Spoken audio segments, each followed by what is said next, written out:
आता आपण टक्केवारीवरील काही शाब्दिक उदाहरणं पाहूयात। या ठिकाणी मी एक उदाहरण लिहिलेलं आहे पहा।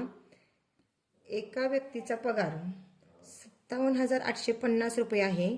त्याच्या पगारात 20% वाढ झाली तर त्याचा नवीन पगार किती? आता त्याचा पगार आपल्याला 57,850 रुपये दिलेला आहे। त्याचा पगार किती आहे? 57,850 आणि त्याच्या पगारामध्ये 20%ची वाढ झालेली आहे। 20%ची वाढ झालेली आहे तर आपल्याला नवीन त्याचा पगार किती झाला हे काढायचं आहे। आता आपण सुरुवातीला काय करणार आहेत तर 100चा पगार किती झाला त्याचा? 120 रुपये, म्हणजे 20 ने वाढलेला आहे। 100%वरती 20 रुपयांची वाढ झालेली आहे। हे टक्के म्हणजे त्याच्यावरची वाढ आहे। मग आपण सुरुवातीला आपल्याला हे जर समजलं तर आपलं खालचं गणित चुकत नाही, म्हणून हे आधी समजून घ्यायचं। तर 20% वाढ म्हणजे 100वरती 20 रुपये वाढलेले असतात, म्हणून आपण 100चा त्याचा पगार 120 वाढला, 120 झाला तर आपला 57,850चा पगार किती होईल याचं काढायचं आणि हा तिरकस गुणाकार करायचा आणि ज्या ठिकाणी प्रश्नचिन्ह आलेले त्याच्या बाजूची संख्या खाली घ्यायची। मग आता आपण गणित कसं करणार पहा। 57,850 गुणिले 120 आणि छेद 100। आता ह्या शून्याला हा शून्य गेला, हा शून्याला हा शून्य गेला। आता उरले किती? 5,785 आणि गुणिले 12 आणि याचा जर तुम्ही गुणाकार केला तर तुमचं उत्तर निघणार आहे। आता याचा गुणाकार किती येतो पहा। 69,420 हे तुमचं उत्तर निघते। म्हणजे त्याचा वाढलेला नवीन पगार किती असणार आहे? 69,420 रुपये। म्हणजे आपण काय केलं तर जेवढी वाढ होती ती आधी आपण 100 रुपयांवरती किती वाढ आहे ती काढून घेतली, म्हणजे 100चा पगार 120 होणार आहे। 20% वाढला आणि म्हणून आपण 57,850चा पगार किती होऊ शकतो हे काढायचे आपल्याला।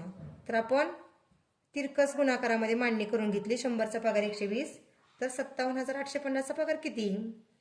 आणि म्हणून मग तिरकस गुणाकार करताना आपण ज्या ठिकाणी प्रश्नचिन्ह ज्या बाजूला आले ती संख्या उरलेली एक संख्या आपण खालच्या साईडला घेतली आणि ही मांडणी करून घेतली।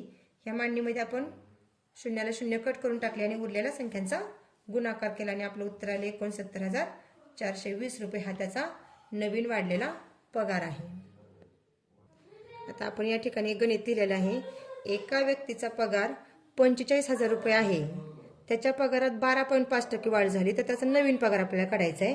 तर आपण मगाच्या सारखीच मांडणी करून घ्यायची, म्हणजे 12.5% वाढ झाली आहे। म्हणजे त्या 100वरती किती वाढ झाली तर 112.5, त्याचा 100चा पगार 112.5 झालेला आहे।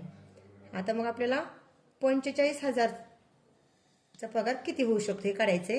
तिरकस गुणाकार करून घ्यायचा। 45,000 गुणिले 112.5 आणि छेदस्थानी प्रश्नचिन्हाकडची उरलेली संख्या म्हणजे 100। या शून्याला शून्य, शून्याला शून्य गेलं। आता उरलं काय आपलं तर 450 गुणिले 112.5। आता इथलं शून्य म्हणजे 45 वरती 450 वरचा जो शून्य आहे दशांशचा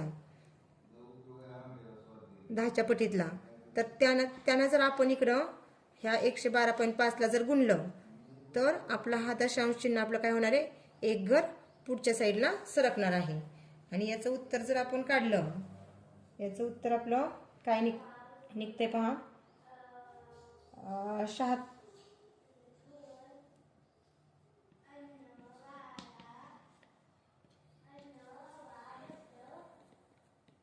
76,450 आणि 0.0 आलेले, पण ह्या शून्याला काहीच किंमत नाही कारण तो दशांश चिन्हाच्या उजव्या साईडला आहे, म्हणून आपण शून्य आणि दशांश चिन्ह सुद्धा आपण काढून टाकलं।